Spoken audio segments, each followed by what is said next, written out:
Hello there, you're watching Art Television. This is On Focus with Art. So today on Focus with Art, we are going to talk about something of timely importance.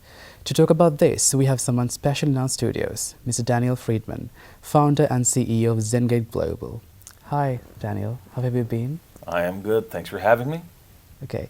So tell us about who you are and how this Zengate Global got started up, like to give our viewers a flavor of what you do. Yeah, of course. Well, a little bit about myself. Born in Soviet Ukraine back during the best times, during the Cold War times. I moved to the U.S. At the age of 12. Then grew up in the U.S. and eventually moved to Japan, where I currently reside. As far as my professional career, I started in the IT sector during the dot-com boom in the 90s, when the internet was the thing, right? Everybody wanted to be online, but they had no idea how to get there. And as I continued my career, of course, we had the dot-com crash, and a lot of tech people were trying to find their ways and keep going in the tech sector. And I believe the second wind came when I discovered the distributed ledger technology about 10 years ago, I would say now. And from there on, I've been working in the distributed ledger technology sector. I was on the team that launched one of the largest distributed ledger ecosystems called Cardano. I am also a strategic advisor for the Ergo ecosystem, which is another very cutting-edge distributed ledger technology ecosystem. And I'm currently working within that sector. And so the idea for Zengate came from my experience in working in emerging economies, because really one of the key missions of the distributed ledger movement is to provide banking the unbanked, connecting the unconnect, providing socioeconomic opportunities. And so Zengate is all about providing those opportunities. We're building products that are focused on emerging economies, that are also focused on MSMEs in those emerging economies, and providing opportunity inclusion, as we call it, for these MSMEs to be able to leapfrog and to basically get in front and be on the cutting edge of technology and on the cutting edge of opportunity. Okay, that sounds interesting. So tell us a bit about Palmyra. So how's the connection? Like Palmyra, Zengate, what is it? Like? Right. Palmyra is a tokenized commodity platform. And what it basically is a way to bring what we call semi-fungible commodities to the world market, commodities such as silent tea, commodities such as coffees that traditionally do not have the same access that standard commodities have, like gold, like silver, commodities that are highly fungible. And again, through distributed ledger technology, we now have the tools to provide the same opportunities for these commodities to access markets like they haven't been able to do before, and to give a lot of variety in the way that business can be conducted and in the way cash flows can be generated. Oh, that sounds really interesting. So why is Palmyra focusing on Sri Lanka? Like for a lot of people living in Europe, like Sri Lanka could be non-existent, right? Because it's lost in the Indian Ocean. So why is Palmyra focusing on Sri Lanka, and have you already partnered up with any local organizations? Yeah, well, personally, I've always been an avid fan of Sri Lanka. I love the culture, I love the food, I love the history. To me, it's a very important region. I believe that Sri Lanka, well, although it had a tough year, but Sri Lanka has huge potential to be a world leader in many things. Like, for example, the commodities market, the natural resources market, like agriculture, like art, for example. It's got a lot of potential that can really bring it out where it's supposed to be, a world leader in a lot of these sectors. We personally have a Sri Lankan team. In fact, half of my team is Sri Lankan.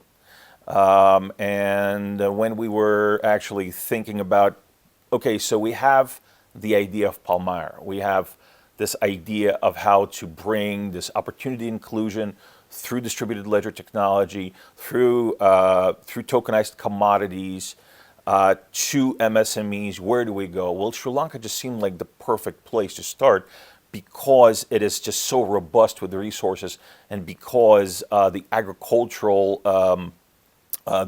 caliber of this country is so rich. There's just a lot of opportunity here, I believe, and I think that we're lucky. I feel lucky to be here this early, to be the one that is, they could say, I was here early and realized what kind of potential this country has, and what kind of potential I have I open up for myself by being involved in Sri Lanka. And I mean, it's been great. We've been welcomed with open arms. We've recently we're signing an MOU with the Sri Lankan Tea Factory Owners Association. We're also working with various government entities to make sure that the processes incorporated into Palmyra are done properly. We're working with the Sri Lankan Tea Board. We're going to be working with the Port Authority. We're also going to be working with the individual tea growers and plantation owners to make sure that the system is something that is familiar to them when they start using it. So there is a low barrier of entry into using the system. Aside from this, we just like I said, we just had a lot of support out here. So it only makes sense to be in Sri Lanka. That's so interesting to hear. So tell us a little bit about your lessons, or like the key takeaways from your work that you have already done when it comes to the national level adoption of these technologies and stuff. Well, one thing to remember when you're working with any sort of national adoption is you need to be patient. You need to be willing to adapt. You need to understand that things don't happen overnight, that you need to work with the people. You need to work with the regulators to make sure that the workflows are smooth, that there are no bottlenecks. And if there are bottlenecks, we can work past them, we can work through them, we can work together to make this, to utilize these paradigm shifting technologies to really help the country leapfrog. And that's really a very important key takeaway from all my work with emerging economies is, in the right type of combination, if you get it right, if you work with the people, if you listen, if you work with the regulators, if you make them understand that this is a better way to do things, then the country and the jurisdiction can leapfrog and can really be in the forefront of these cutting edge technologies, this cutting edge adoption, without having to really try and play catch up by implementing this legacy infrastructure that they might lack. Oh, that's nice. So as you might know, like Sri Lankans are a really resilient set of people, but over the past few years, like they have lost hope. Is there hope for people? Like, what are your future plans like? Well, I don't know if I agree with that personally. Now, of course, you might have a different perspective because you are Sri Lankan. But to me, as soon as I stepped off the plane, I did my kind of litmus test for an emerging economy, or for any economy. And this is actually it's actually kind of interesting how effective it is. In fact, that's about 60-70% effective with really understanding the jurisdiction. And you look in the street, you look in the main artery, and you see, is it being respected?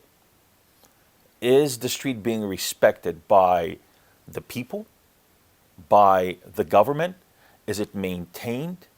Are people out there just don't care? They throw trash in the street. They don't care. Or are they taking care of themselves? Now, you could have a jurisdiction in peril that is still keeping respectful and hopeful. And I think that even though Sri Lanka had a tough year, it has had a tough several years. We all know the geopolitical turbulence that you experienced in this country in the past 6 months, in the past year. However, I still feel that the Sri Lankan spirit, the Sri Lankan love for the country is still there. People still care. I see that people still care. And I really think that even though some might have left, the diaspora will return, like it has in other emerging markets that have worked past it. And I believe that the people are still here on the ground, will keep going, will keep that Sri Lankan spirit going. And I think that, and I believe that Sri Lanka will work through these issues, will work through these geopolitical problems and or social political problems, and we'll come out on top. So going forward with working with the local government and organizations, what kind of sectors are you looking at and what kind of support do you need from the government? So the sector that we're using as our pilot commodity sector is the Sri Lankan silent tea sector. It's actually one of the largest silent tea markets in the world. I believe it's about half of all silent tea comes from Sri Lanka. It's been very welcoming. The tea owners, the tea plantation owners, the factory owners, they've been very accommodating and been willing to work with us. So this is the first commodity that we're working with, the community that we're working with, and we're onboarding onto Palmyra. Later on, our plan is to branch out into other sectors like Sri Lankan cinnamon, which is also world famous, into potentially into coconut products, into even rubber. Again, Sri Lanka is so resource rich, it's only a matter of time. It's only a matter of time that the world realizes what kind of an opportunity it is to do business here. And further down the line, again, Palmyra is not a flip of the switch type of ecosystem. It's meant to be an evolving ecosystem, and we all understand that. So what we're doing is a minimum viability product right now. We're going to launch. And then we're going to keep working with the government agencies, keep working with port authorities, keep working with logistics providers, with insurance companies, to make sure that they are incorporated into the process. And so at the end, the buyers and the sellers that are utilizing the platform will get this really streamlined and smooth experience without having to go to 15 different places to attain permits, to attain insurance, to attain shipping. It's all in one place. But all of this will take time. And that is something that I would like to accent one more time is we're here to stay. We have an operation in Sri Lanka. We have people here on the ground. And we're here to stay. We're here to we're here for the long run. So with Daniel, we have talked a lot about Palmyra, Zengate Global, and your contribution, everything. So do you have any special message that you need to give out to businesses out there who are watching this program? I would say businesses out there should really understand that there is an abundance of opportunity in Sri Lanka, that this is the place to be right now. And the resilience of this country is a testament to the fact that you will make it here. If you're here to invest, if you're here for the long run, you will make it here. Everybody here is, like I said, resilient, they're respectful, and the Sri Lankans that are here, they love their country. And that is basically, that is what you need as a business owner, as an investor, to understand that this is the place to do business. If the people of the country where you're doing business respect and love their country, it's a good place to do business. Keep the Sri Lankan spirit going. So that's something to keep in mind. So thank you so much, Daniel Friedman, CEO and founder of ZenGate Global, for joining us today. We had an absolutely wonderful time talking to you. So thank you so much. Thank you for having me. So with that, we wind up for today. This is On Focus with Art. So until we meet again, have a great time.